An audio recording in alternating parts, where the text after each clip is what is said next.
कि कल को जब आप बेरोज़गार हो जाइएगा ना, कल को जब पढ़े-लिखे नहीं रहिएगा तो कोई प्यार आपको काम नहीं देने वाला। काम आपको खुद की शिक्षा देगी, काम आपको आप खुद दीजिएगा। कोई प्यार, कोई लड़की, कोई लड़का काम नहीं देगा। ये बात आप आज आप लिख लीजिए। कितना आसान होता है किसी इंसान के लिए कह देना तलाक, तलाक, तलाक और सब कुछ खत्म हो सकता है। लड़कियों को कहूँगी कि आपको सच में खुद में मजबूत बनना होगा। मैं हज़ार बार एक ही बात कहूँगी कि आपको खुद को मजबूत करना होगा, आपको अपनी विल पावर को स्ट्रॉन्ग करना होगा और कभी भी ये मत सोचना कि आप किसी से कमज़ोर हैं क्योंकि हम महिलाएँ किसी से कमज़ोर नहीं हैं, हम सबसे ज़्यादा शक्तिशाली हैं।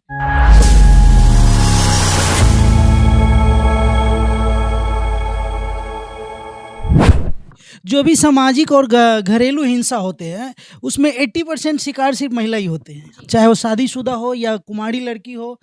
हमेशा इन्हीं का शोषण होता है। हमेशा तुम हम नहीं कह सकते क्योंकि बहुत सारे केसेस में पुरुषों का भी शोषण होता है। हमारे भारत में हर 7 मिनट में एक पुरुष अपनी जान ले लेता है क्योंकि उस पे झूठा डोमेस्टिक वायलेंस का केस किया जाता है।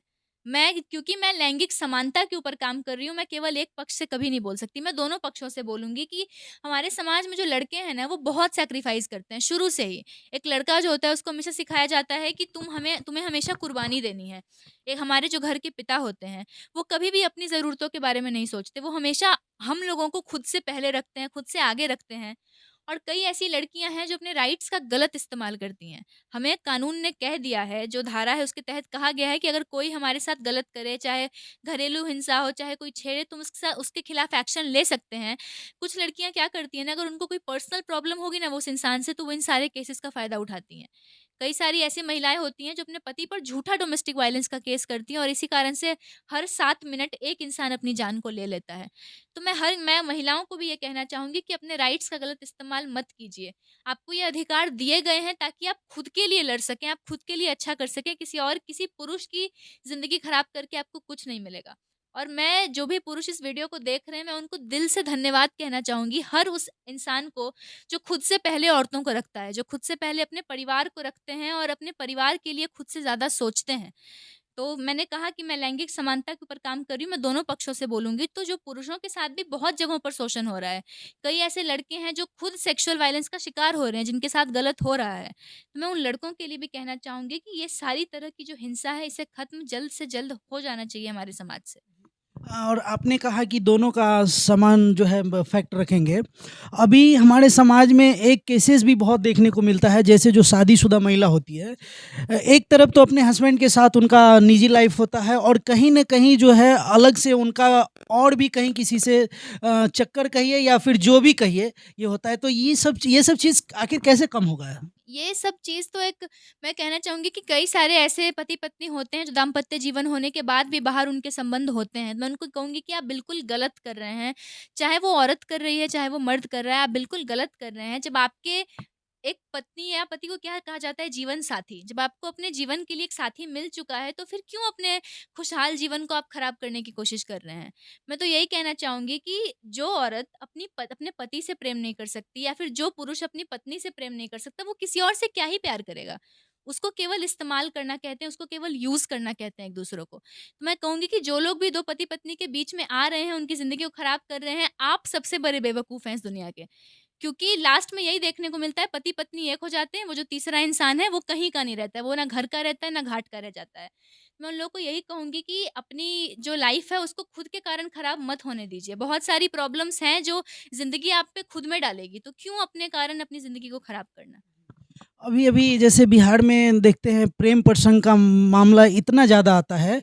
एक तो आपने देखा होगा आरती छोटू जो वहाँ से, और उसको देखने के बाद ना आए दिन हमारे समाज में इस तरह की घटना हो रही है। अभी मुज़फ्फरपुर के साहेबगंज में भी एक घटना हुई थी, जहाँ अनुष्का नाम की लड़की है, अपने प्रेमी को मिलने के लिए घर बुलाते हैं, उनके घर वाले उनके प्रेमी को मार देते और वो लड़की वापिस उनके घर पे जाके रह रही है। इस तरह की लड़की के लिए आप क्या मैसेज देना चाहेंगे या लड़के के लिए? मैं प्रेम प्रसंग को लेकर यही कहना चाहूँगी कि हमारे जो आजकल के जो बच्चे हैं ना, जो मेरी उम्र के बच्चे हैं, उन्होंने प्यार की परिभाषा को एकदम ही बदल दिया है। हमारे लिए प्यार अब कुछ भी नहीं रह गया है। हमारे लिए प्यार अब रह गया है फ़ोन पर रात भर चैटिंग करना, एक-दूसरे से घंटों तक कॉल पे बात करना, इसी को हम प्यार समझ लेते हैं। और इसी कारण से देखें, जैसे आरती छोटू के केस में हमने देखा, चाहे अभी जो ये अनुष्का का केस आया हमने वो देखा।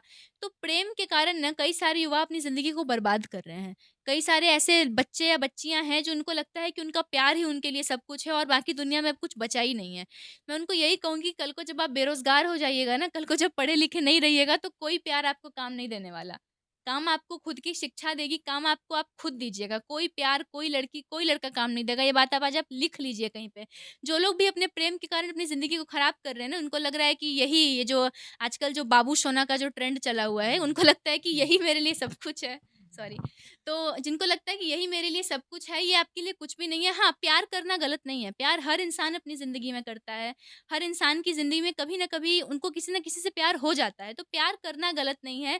प्यार के कारण अपनी ज़िंदगी को बर्बाद करना गलत है। प्यार के कारण खुद के सपनों को मार देना, प्यार के कारण खुद की ज़िंदगी को ख़राब कर देना, अपने माता-पिता का सम्मान ना करना, ये बिल्कुल गलत है। अभी देश में एक मुद्दा काफ़ी चर्चा में रहा था, जो है 3 तलाक।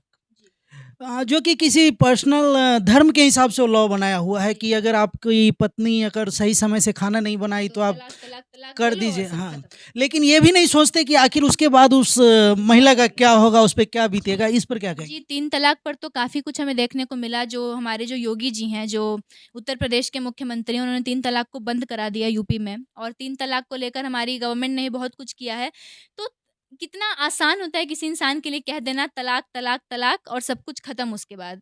उसके बाद वो औरत कहीं की नहीं रह जाती है, वो औरत क्योंकि बहुत सारे ऐसे केसेज़ में देखने को मिलता है कि ऐसी हरकतें वही लोग करते हैं जिनके पास शिक्षा तो दूर की बात है, शिक्षा मैटर नहीं करती, जिनके पास संस्कार नहीं होते हैं, जिनके पास बुद्धि नहीं होती है, वही लोग आम तौर पर ऐसा करते हैं।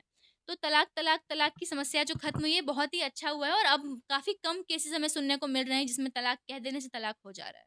अभी-अभी हाल ही में जो महिलाओं के द्वारा सबसे ज़्यादा पढ़े जाने वाली मैगज़ीन है, जी, वनिता। वनिता, उसमें आपको तीसरा स्थान मिला है, तो कितना खुशी हो रहा है? मेरे लिए बहुत खुशी की बात है जब मुझे पहली बार कॉल आया था वनिता मैगज़ीन की तरफ से कि वो मेरा इंटरव्यू करना चाहते हैं और वो 25th स्पेशल एडिशन में वो उसको छापेंगे। वनिता की 25वीं सालगिरह थी अभी इसी वर्ष और 3 जनवरी को ये मुझे ये पढ़ने को मिला। तो ये एक काफ़ी बड़ा-सा आर्टिकल 2 पेज में मेरी कहानी वनिता ने छापी और मेरी पूरी जर्नी को इन्होंने कवर किया कि मैंने कहाँ से शुरुआत की थी और कहाँ पर मेरे आगे के क्या थॉट्स हैं और इस बीच में क्या-क्या सफलताएँ मिली, क्या चैलेंजेज़ आए, क्या स्ट्रगल हुआ।